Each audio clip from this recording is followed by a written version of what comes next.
So in my former life, I was a newspaper reporter in the San Francisco Bay Area. And one of the last big stories that I covered was basically dealing with a serial killer who kidnapped and killed little girls. And I covered that for a while, and then that was part of the reason that I decided to quit the newspaper at the time. I had a baby, and I couldn't really deal with covering crime because I was a crime reporter, and coming home and having this innocent little child.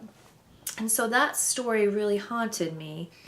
And I moved to Minnesota, and I realized that I was a very paranoid mother. I had 2 little girls, and I would find myself calling their name when they were playing in our fenced backyard.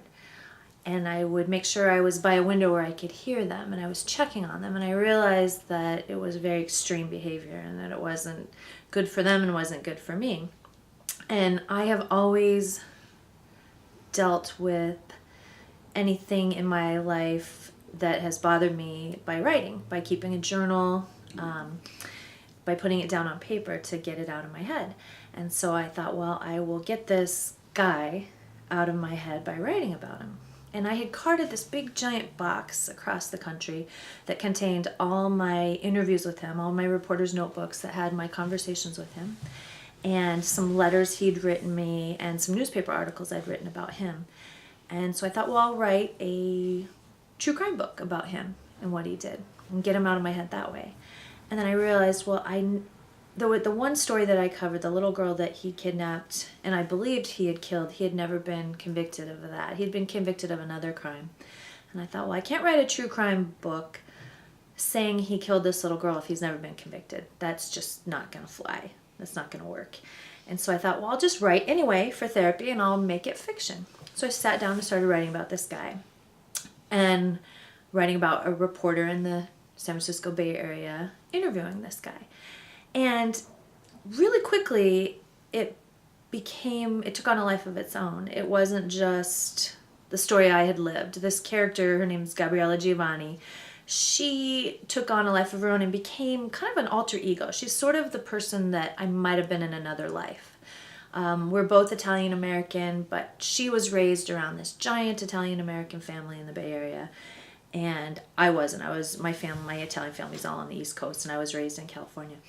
So that is how I came to write my very first book. And then when I finished it, I realized that I liked the world that I had created so much that I continued to write more books. And I was lucky enough to get, I've published 4 books with HarperCollins, so I was lucky enough that somebody else wanted to read these books, and they kept wanting to read more, and that there's readers who like to read about Gabriella Giovanni. And I especially love writing about her today's actually a nice day in Minnesota, but on a really cold January day in Minnesota, I can write about Gabriella and her living in the cool part of San Francisco I could never afford to live in, and walking down the street, stopping for a cappuccino and joshing with everyone. And here I am, in my pajamas, mom in Minnesota, freezing. So it's sort of, it's fun to live vicariously through her.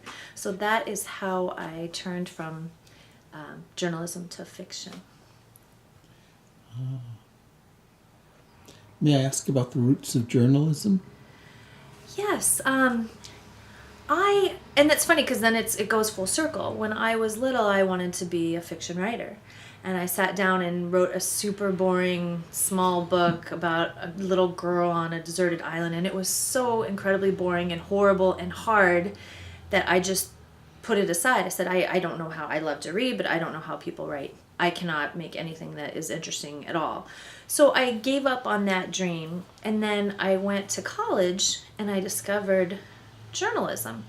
And I realized that it had the structure that I hadn't realized I needed as a little girl. I didn't know, that all books have a structure. And if we realize it subconsciously or not, they all follow some type of structure. And journalism had that. It had a beginning and a middle and an end. And so I could tell a story, and it wasn't boring, and it was interesting. And so I became completely obsessed with journalism. I majored in it, and then I moved to Minnesota, actually, and I went to school at Cal State Long Beach in California. And I moved to Minnesota and had my first job at the White Bear Press. as a reporter. And we worked 12, 13, 14-hour days. And I had a college degree, but I was only paid probably $14,000 a year.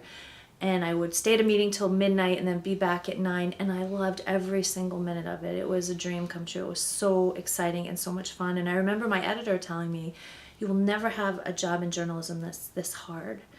And he was right, but it didn't ever seem hard. It seemed exciting and it was wonderful. And I thought I would always be a reporter forever until even past retirement. I'd still be doing it. But then I had kids and then everything changed. So what's your relationship to journalism now? So I realized a couple years ago that I really missed being a reporter. But at that point, my fiction career had taken off where I was busy writing every single day. And I was contacted about a part-time newspaper job at the St. Paul Pioneer Press. And so that seemed to work out really well, where I can still write fiction, still do all my mom duties during the week, and then be a reporter on the weekends. And it's been a lot of fun. A lot has changed in the decade that I was gone from journalism. I had to learn a whole new way of reporting, where instead of going to a press conference at a crime scene, because I mainly cover crime, and talking to the police spokesperson, now they tell you, "Oh, we'll tweet you that information." So this whole the whole online and social media aspect completely has changed the way that I've been a reporter, but it still can be very exciting and very fun. Mm-hmm.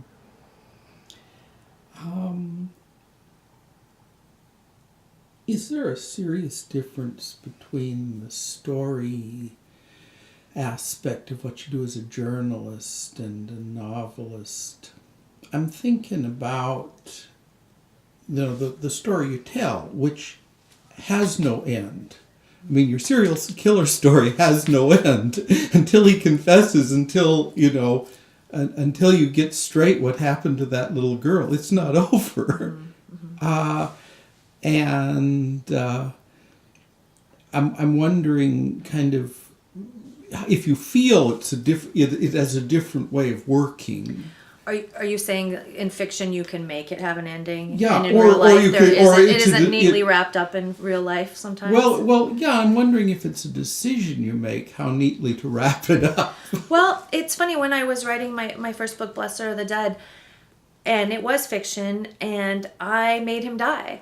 And then he was still alive when I finished my book. And I made him die pretty badly.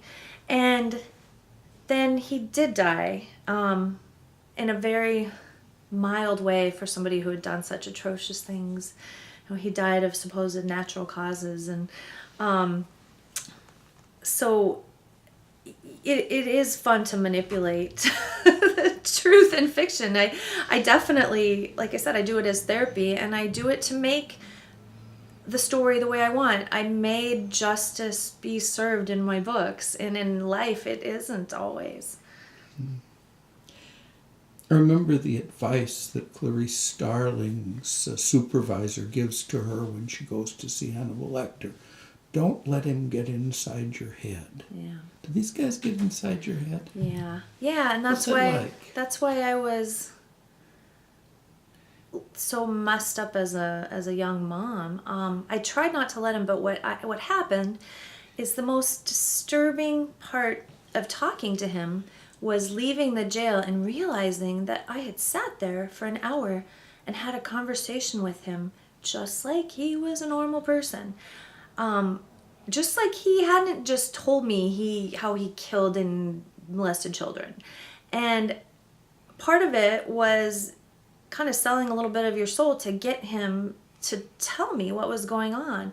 So I would smile at basically a predator, a monster. And so that was really, really difficult, because that's what got in my head the most, that I acted in a certain way to get him to trust me and to get him to tell me information. Because for a long time, me and the woman who raised this little girl thought he might have her alive somewhere. So we were really motivated to get him to tell us. So I did smile at him, and I did talk to him like he wasn't a monster. And she did the same. And we've we're friends, and we've talked over the years about, we're collaborating on a book together right now about what that was like to go in there and talk to him like that, and how that has affected us a decade later, 12 years later, 15 years later. So.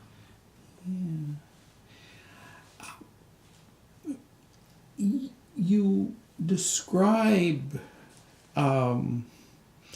being a crime reporter and then being seriously messed over by having been one. And then you describe the joy of going back to do it again. Yeah. How do you make sense of this? Are there things you won't do now? Yeah, I have some boundaries up now that I think before I was a parent, I didn't have those boundaries. I've cried at my desk before at the Pioneer Press, whereas before I was able to keep my distance before, and now I don't keep my distance, but I also don't let it go too far. I don't become too close to the story. So I'm doing both. I'm emotionally moved by it, but I'm not completely obsessed with covering the story. I'm able to keep something there. But there's times when I have cried, when I've been on the phone with someone who just found out they lost a loved one, and listened to their anguish, and hung up the phone and cried at my desk. And so, but I also won't go too far.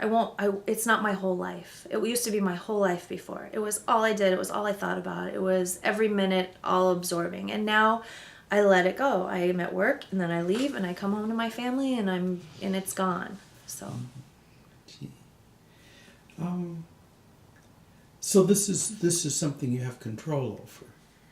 I do now. Yeah. It's still upsetting, but I think it's not as upsetting because I'm only there part-time. I'm not covering something or thinking about something 7 days a week.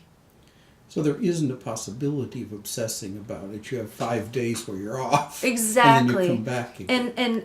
And I'm not attached. It's not my beat. Like when I was a full-time reporter, that was my job. I would miss holidays. I would miss family dinners. I'd miss birthdays. I'd miss everything because if I was about to walk out the door and there was a murder-suicide, guess what? I didn't go home. And here, it's not my responsibility. I'm a visitor on the scene at the newspaper now. I come in, whatever happens in my 8 hours, I do it, and I'm gone. I'm not talking to detectives all day long or meeting them for lunch, or it's not my life right now. It's just a job. You initially described what you were up to with your first book as sort of therapy. Yes, yeah. And then kind of you're surprised that people actually want to read this stuff. Right. But have you come to see yourself as a force in the lives of your readers? Have you come to have intentions now with your fourth book about how it is you're related to them, or what it is you're doing for them or to them or with them? I don't know. I still am baffled by that. I remember the first time that I saw how people reacted to my books. I mean, I'm a big fan of so many writers, and I get really enthusiastic and excited when I meet writers and love their books. And I went to a book club, and one thing that my character did in the first book was she was really tough, and she didn't ever want to cry in front of anybody. So she would have this mantra, die before cry, die before cry, die before cry. And that was her thing. And I was at this book club, and I was telling them a story, and it was an emotional story. It was difficult, something I had covered, and they started getting weepy. Like all of the members of the book club were getting a little bit weepy, and they started saying, "Oh, die before cry, die before cry." And I just remember thinking, wow, that is so bizarre to see something that I wrote kind of manifest itself and come to life. But I relate to my readers in their enthusiasm for a book, because I have enthusiasm for books, and that's where we have common ground. And we'll talk about other writers that me and my readers will talk about other writers we love and get excited about them together. So I don't think I'm I think I'm providing entertainment, but more than that, I can't imagine what it would be. Mantras. Maybe that mantra. Yeah. Well, what's it like to have a second self? I feel like I spend a lot of time defending myself that she is not me. I've had so many people say, well, you, even if when I go to a book club now, they'll say, well, when you did that, and I was like, well, that's not me. That's not me. And I found a good defense. I had to do this early on. A good defense mechanism was I took like the Myers-Briggs personality test, and I hadn't taken it for a couple of years. I'm like, oh yeah, that's me. And then I said, now I'm going to take it and answer as Gabriella would answer. And I took it, and we were polar opposites. And so it was kind of proved my point. It's like, okay, she is the polar opposite of me. She's my alter ego. She, does things I wouldn't do. And so it's funny because I think it's my writing style that's part of the problem is I write in at least in this series, only in the series, I write first person present tense. So it's very immediate, and it's I and I am looking at you, and so it's so I better get my present tense right if I want to talk about it. But basically, the style is very immediate and very close. So I think that kind of lends itself to people thinking that it's me, and I do that too. I read my friends' books, and I think, yeah, that's so-and-so. That's the character. I'm reading my friend Alex Segura's book right now. I'm like, I can't help but see his character Pete as him. I just see him in my head. So I get that that's, especially in mysteries, which are often first person. Mm-hmm. Well, does it bleed, does the character sort of bleed over into you? I mean, do you get sort of psychic transfusions from the character? No. It's funny, she really did take on a life of her own. Like, I imagine her living this existence apart from me in San Francisco, and I'm going to start writing my 5th book pretty soon, and I'm kind of excited thinking, and the other day I was thinking, oh yeah, that's where she lives now. That's really cool. I can't wait to find out more about that. So it does exist apart from me, which is really, really weird. Yeah. Well, find out more about it. I mean, as a reporter, you have, of course, the research bug. Does that carry through to your fiction writing? Absolutely, too? Yeah. I think research can be it's very helpful when you write a book, but it can be very distracting too. You can get carried away researching instead of writing. So if I come across something, I'm writing a completely separate book right now that is a standalone. It has nothing to do with the series. And I realized I needed to find out more about cyber crime. And so I put a little note in my writing this morning, and then this afternoon I spent a little bit of time doing research, which is amazing, obviously, online. I think if I would have started writing 20 years ago, it would have been a whole different ballgame to do that research. You can't do Google Earth or to Google Street to find out what that house looks like, like you can now. Yeah, you can't be held responsible for getting it right in the same way. Yeah, there's no excuse, right? You have to do it. Yeah. I should think that the current kind of digital environment makes it easier to combine being a mother and being a writer. Just because you don't have to wander out, you don't have to go off to the library. Right. Right. Oh yeah, you can do it all at home. Absolutely. Yeah. How does that combination work for you? It works pretty well since my children are in school full time now. When I didn't start writing until my youngest was in kindergarten, and so she was gone for 2 hours a day, and that's my writing time. And so I kind of kept that.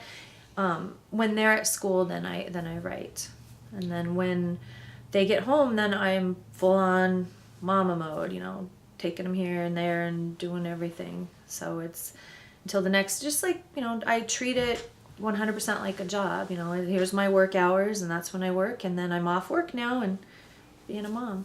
Mm-hmm. Had a number of conversations about the intensity of editor relations. Is that the way it goes with you? The intensity, in what way do you think? Just that people are emailing their editor 3 times a day. Oh God, I would never do that to mine. I like her too much. and I mean the very intense feeling tone around those relations. I think that for coming out at the gate, I was extremely lucky. I have had an editor that is stellar. I mean, she will write her editorial letter. So after she reads my book, she'll give me 2 to 3 pages on her thoughts. And she always puts at the top, these are my suggestions. She never says, this is what needs to happen. She always says, this is what I suggest. And I don't think in the 4 books that she's edited, there has been one time I have disagreed with anything she has said. So I don't know if that's the case with, I don't think necessarily, I think I'm lucky. I don't think that's the case with everyone, but she's been fantastic. And I don't call her 3 times a day. Maybe that's why they get flack from them if they're bugging them 3 times a day. Well, is rewriting a huge part of what you do, or can you Giant part. Giant part. I write my books in 3 to 4 months, and then I probably spend about 2 months revising them, and that's my favorite part because I hurry and get it down on paper, just the idea, and then I go back and make it come to life. And I know not everybody agrees with that. They don't like revising, but I love it. It's where it really pops and it really becomes real. And when it's alive, do you know it's alive? I mean, can you tell? Yeah, I can tell when it starts coming together. I don't think most writers ever find a point where they feel like their book's done. There comes a point where you just have to let it go. I have written 3 of my books on a super tight deadline, so I haven't had a choice. I've had to send it off to make the deadline. So journalism is good training for that, to write fast and to let it go. Mm-hmm. Not putter around, because if you were a journalist and you puttered around on your story for the next day, you'd get fired. You wouldn't make deadline. Yeah. How do those deadlines get set? I'm ignorant of that. I mean, for books. Yeah, I mean, if you've got your first one came out, and then say, well, would you like another? You say to the publisher, would you like another one? Or is that sometimes that works out, but usually, well, I don't know. I can only speak for my case. In my case, they offered me a 3-book deal, and my agent said, let's just do 2 books. So we did 2 books, and they had given us the publishing schedule and the contract. But before the first book came out, the editor called and said, let's make it a 4-book deal. So before my first book came out, we'd already agreed to do all 4, and they tell me when they're due, and I sign the contract and write them. And wow. Yeah. So you have to be convinced that this, I mean, I presume the 4-book deal is for the character you produced, right? Yes, it was for the series. So you have to be confident that there's enough in San Francisco and this character and large Catholic families and such like that. But I'm going to keep, to keep it going that long. Yeah. At first I thought, I don't think I could ever come up with another idea to save my life. But surprisingly, they come. I think, like I said, it's probably that pressure. Yep, you have to sink or swim. So, I mean, there are people like Patricia Cornwell have I don't know how many she's done in 25. Her series. And, I mean, there's going to be some 4-book deal where you say enough, right? Although, there's Sue, who is it? I think it's Sue Grafton, who's the alphabet one, where she's going, I think she's getting to, every book is an A is for alibi, B is it Sue Grafton? Yeah. The camera makes my brain just go to mush. But I think she's close to Z now. Yeah. And so I don't know what'll happen there. And I don't know how long I'll continue the series, but right now I'm going forward because on my 4th book, all the reviews, I want when's the next one? And I think as long as people are asking me where the next one is, I feel an obligation to write it, so hopefully I won't completely run out of ideas or beatitudes. Yeah. Well, the Beatitudes will give you I'll run out of that. will give you a very clear End kind point. of end point. We'll see about that. What's that obligation about, though? I mean, is Well, I think I don't know. I feel like if they want to read it, I'll write it. I don't know. I have, like I said, I relate to my readers as a reader. I have authors where I'm begging them, when are you gonna write about that character again? I want that book. So I understand that. I totally get that. I want to be in their world again. And so that's what they tell me. I want to see what Gabriella and Donovan are doing. And I totally relate to that. And as long as I have ideas, and I mean, I'm hoping and I'm building a career as a fiction writer, and part of building a career is you keep writing for as long as you are physically able to write. so. This is a career you're committed to for the long haul. For the long haul, yeah. Like I said, as long as I'm physically able to do it, I will. You can't imagine jumping back into the reporter role, let's say. No, it's fun, but I don't think I enjoy fiction more now at this point. The balance has tipped. Yeah. So your kids being in school, they know you're a writer, Yes. and they're the children of a writer. How does that work for them? I try to keep that part of my life a little bit separate from my parenting, although a lot of the parents say in my kids' school know, and but I don't ever really talk about it. I keep that as, I would never go up to some parents I know at the school and talk about being a writer.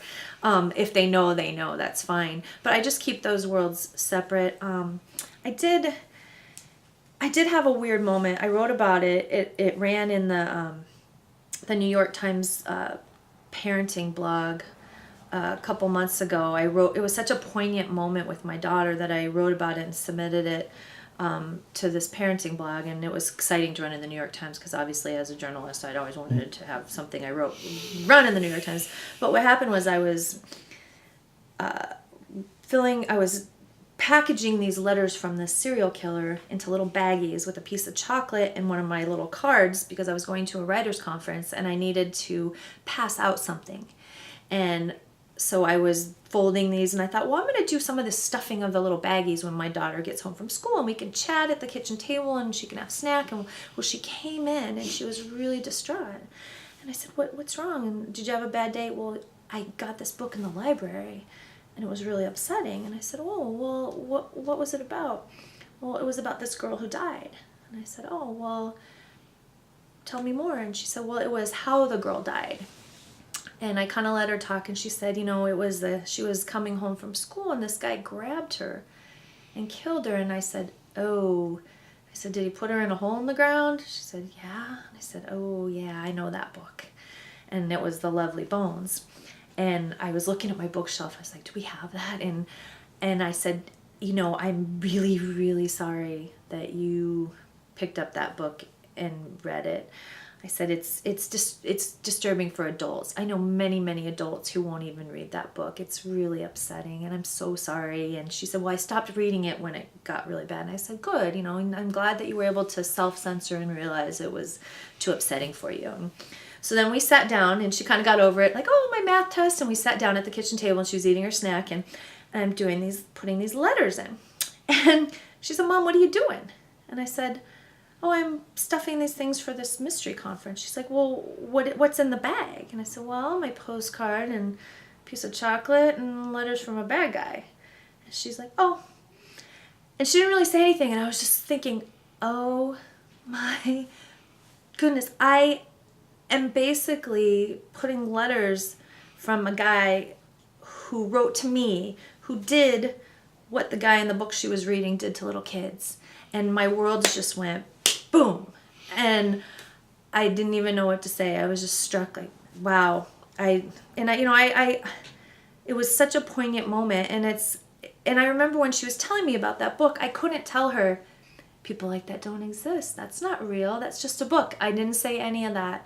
And it was so clear why, when I'm sitting at the table, like, how can I tell her the monsters aren't real when I know better than most people that they are? And it was really an interesting moment. And I, of all people, don't want to censor books, and I don't want to tell her what she can and cannot read. But I was heartbroken that she had picked up that book and read it, and yet I write about that. And so it's very complicated moment in my life right then. So, and I trust her enough where if she picks something up and it upsets her, then she puts it down. And I believe that she's able to do that. So yeah, that was where my worlds collided big time. Thank you.